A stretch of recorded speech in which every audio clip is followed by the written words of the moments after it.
So it's our pleasure to introduce our own Joy Guey, emerging technology advocate and developer for social science computing here at UCLA. She founded and runs the Bridge Innovation Studio. She's on the UC Wit committee and is the reason the XRI is the success it is. We couldn't do this without her. We really couldn't. So Joy is in the middle of completing the Narrative and Emerging Media Master's program with the AISU. She was granted a graduate assistantship to provide some tech support, but more importantly, get a closer look at the emerging media marketplace and dive deeper into the XR content creation process, really. And so she's going to share some of this incredible work that she's been doing with us today. So I'm going to turn it over to Joy. Thank you so much. Before I start, I just really want to recognize Francesca and Janar again for their wonderful work, putting all this together and just like running the initiative.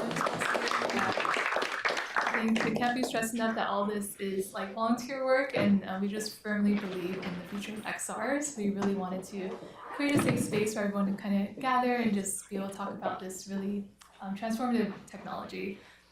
So I'll jump right into it because I know I'm keeping everyone for lunch.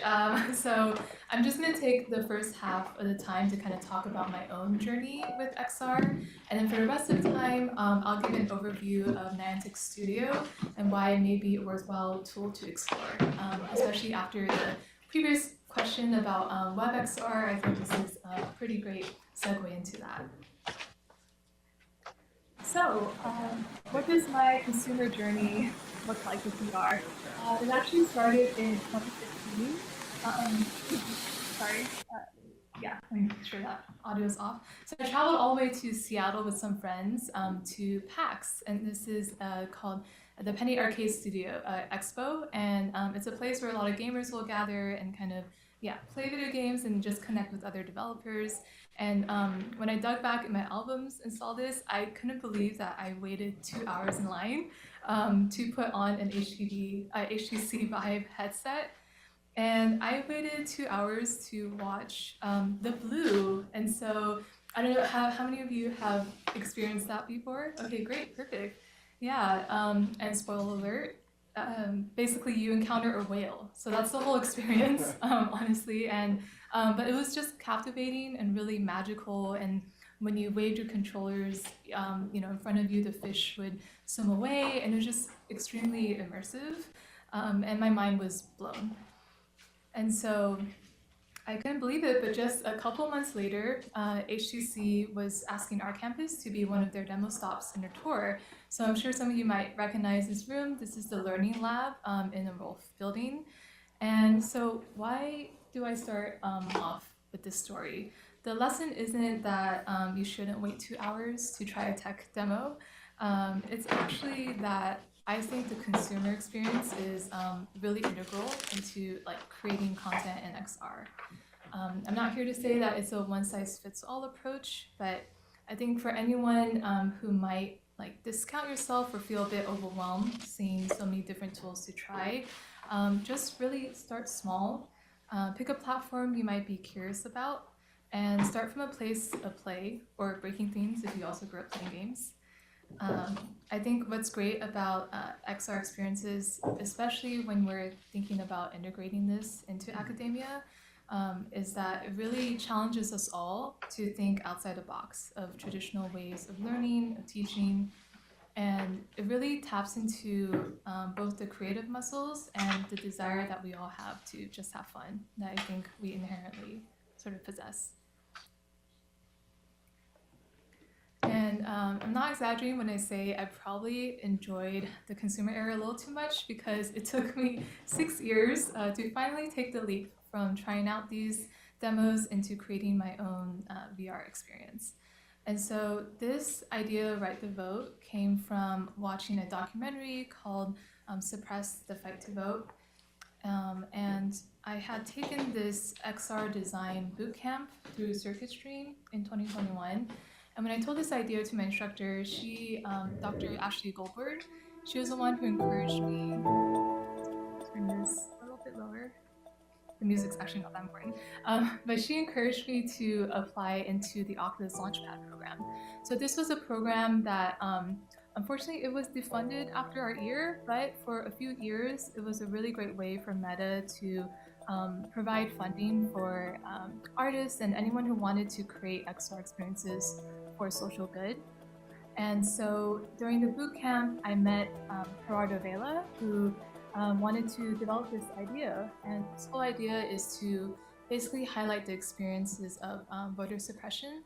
And since I'm in the social sciences, I figured what a great way to kind of highlight something that is related to political science and just, find a way to kind of empathize with others and sort of show the realities of what that looks like in certain marginalized communities. And so the QR code here, I believe it links to the Meta store. It's actually a playable experience right now. We made that for free. And through this experience,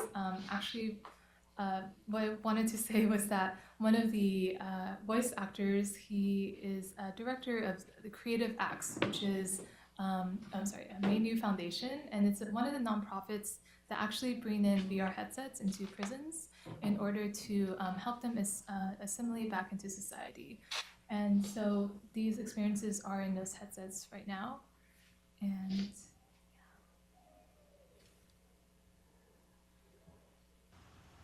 And this is, All right, so moving on to AR, even though I installed SnapLens Studio and uninstalled it after 30 minutes, the first platform that I really got to try to prototype something in was Niantic Studio. And I found a couple of collaborators through a Discord server, and we applied into the Developer Accelerator cohort. And so what is shown here is actually an example of one of the templates that they have, and it's a door portal that shows a Gaussian splat. And so I was really drawn to that, and I thought it'd be really cool to kind of create a breathwork activity. And so that is a playable experience that we kind of designed.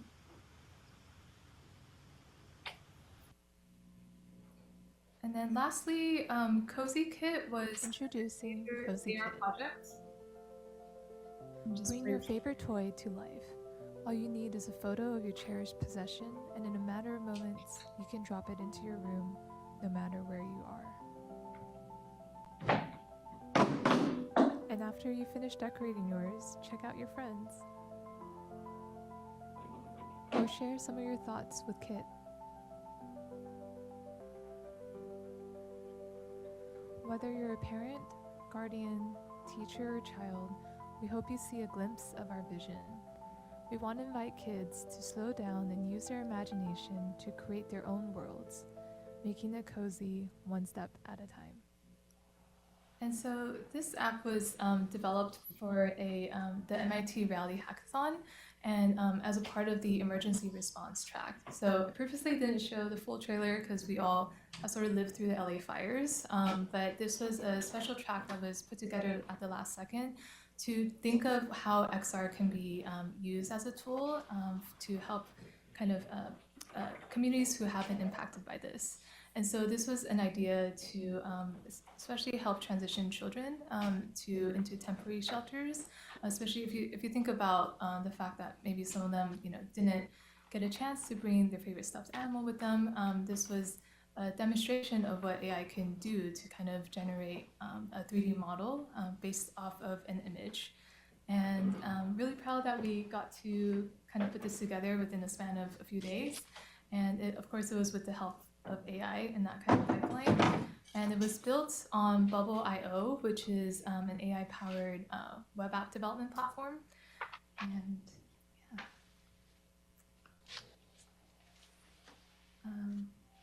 so similar to the Niantic experience, unfortunately, these apps right now are in working condition, but we're hoping to get them up and running for AWE later in June. And the most important factor to all these projects was really finding the right people to work with to execute an idea together. Every single person I worked with on these projects were strangers to me before we started. And now I'd like to think we can I can always call on them on another opportunity if that arises in the future that might fit our skill sets. So especially for students in a room, if you look to your right or your left, you might potentially be sitting next to your future collaborator. I just think it's really important to be able to leverage the community that you're in order to kind of build impactful pieces together. And just to take it from my personal experience, I can't stress enough that even with AI, being able to brainstorm or troubleshoot things with a human being is going to net you a better experience overall versus just relying solely on GPT. And so with that being said, I want to quickly kind of switch gears and put on my sales pitch hat. We're going to talk about just one direction that immersive tech is heading towards that has been quiet for some time, which is WebXR. So recently, Francesca actually showed me the power of AXR, which is a browser-based game engine that's cross-platform compatible and allows you to create VR experiences, sort of like Unity Lite. I try to stay platform agnostic, but for the purposes of Niantic's sponsorship, we're going to move forward and discuss their A-Squall app. And so WebXR really, it has a massive reach, right? It has access to over 3.5 billion smartphones worldwide. It doesn't really require an app installation, and it really gives you the freedom to kind of create through your browser. And this is Niantic Studios' mission statement, which is to empower creators to build next-gen immersive XR experiences right in the web browser. And here are some of the examples that you can create with your platform. So image targets allow you to kind of set a flat cylindrical or conical shape as a trigger or marker to overlay AR content. World effects, face effects, you might be used to seeing this, especially if you've ever tried out Snapchat or anything like that. You can also create these through that platform as well. And Gaussian splats, which is a new form of kind of photogrammetry technology. It's composed of millions of tiny independent splats or blobs that work together to create a photorealistic 360-degree immersive model of real-world objects. And so that really captures a lot of extreme detail and lighting that traditional photogrammetry methods wouldn't be able to afford you. And so I want to take some time to kind of talk about Scannerverse, which is a really cool app that allows you to make Gaussian splats yourself. Just one example.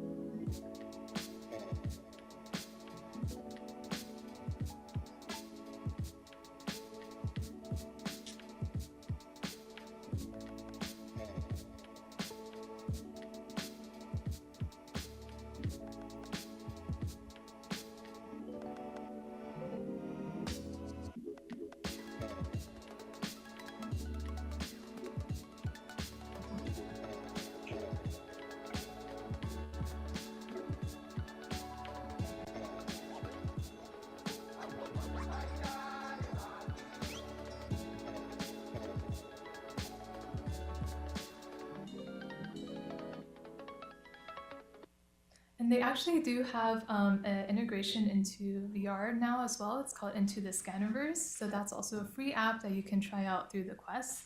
And what that allows you to do is kind of travel all over the world, seeing what other people have created and splatted in their own environments. So I think it's a cool way to kind of look at photorealistic scenes, just across the globe. And so this is kind of a layout of the process. It's really intuitive. Once you have the app, all you have to do is click Add. It actually gives you the option to create a traditional photogrammetry model. But with the splat, you just have to scan the object you're looking at, and you can process it right on your phone, which is a new kind of development that Scannerverse is known for. Because in the past, with other tools like Polycam, you'd have to kind of transport those images into the cloud. So it does take longer with other apps. And with this one, even if you might be running out of phone battery or something, you can always save the splats for later to process. And then you can immediately share and upload it to Niantic's map. And so really they are trying to democratize the access to this technology so that they can kind of have us spatialize the world around us, right? And then I wanted to move on to just a couple of examples of kind of immersive learning and location-based experiences that might be particularly interesting to faculty members. And so the first one is the agency called Rose Digital. They created a tap-to-place museum-like portal where users can step into an immersive experience and explore a timeline that celebrates Black people who have contributed to the history of medicine in America. And I do recommend scanning this QR code. It's actually another project I saw that they made. It's called Black Wall Street Then and Now. And so it's a combination of G-splats and a historical image toggle. It's kind of cool to check out. And then the location-based XR is a VPS example. So VPS stands for Visual Positioning System. It's designed by the Kinfolk app and published by the Movers and Shakers Foundation. And they wanted to reimagine, reclaim, and transform historical public spaces using Niantic's technology. So in historical areas, we don't see enough monuments dedicated to people of color. Therefore, the Kinfolk app allows users to visit these real-world locations and place a monument of a significant historical person of color and learn about their unique narratives and contributions. So yeah, it's fairly simple. Just to get started, you can go onto this website, try it out. There's a lot of templates available to look at the project library, and it's just a great way to kind of get inspired. If you have any ideas and want to check in on like what other folks have done in the past, I think it's always a great way to kind of explore and see what's out there. So yeah, thank you all. And if you'd like to reach out, yeah, feel free to connect with me.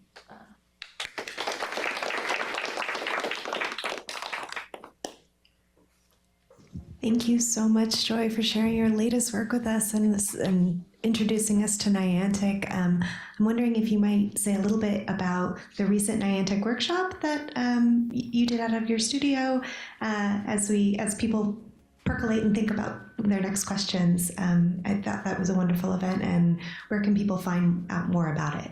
Awesome. Thank you, Jessica. Yeah, so we recently had a really great Intro to Indigenous XR workshop, and so that's when we kind of dived into image targets with Niantic Studio, and we invited Akila Martinez, who is based in Arizona, I believe, and she basically flew in to kind of present on the work that she's done using Niantic for AR experiences, and it was a really quick and easy kind of tutorial. All you need is an image to kind of project your experience on. You can easily create that using Canva or any kind of Photoshop tool that you have available. And then right in the platform itself, you can kind of create a model that you might want to be looking at, and you can simulate the experience through that platform as well.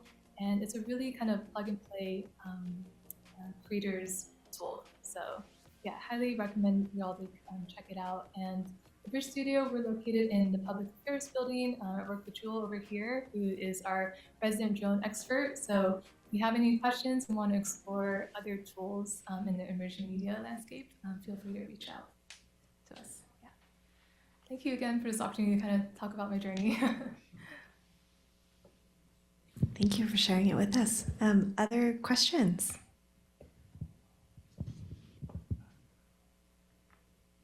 You know of any healthcare apps?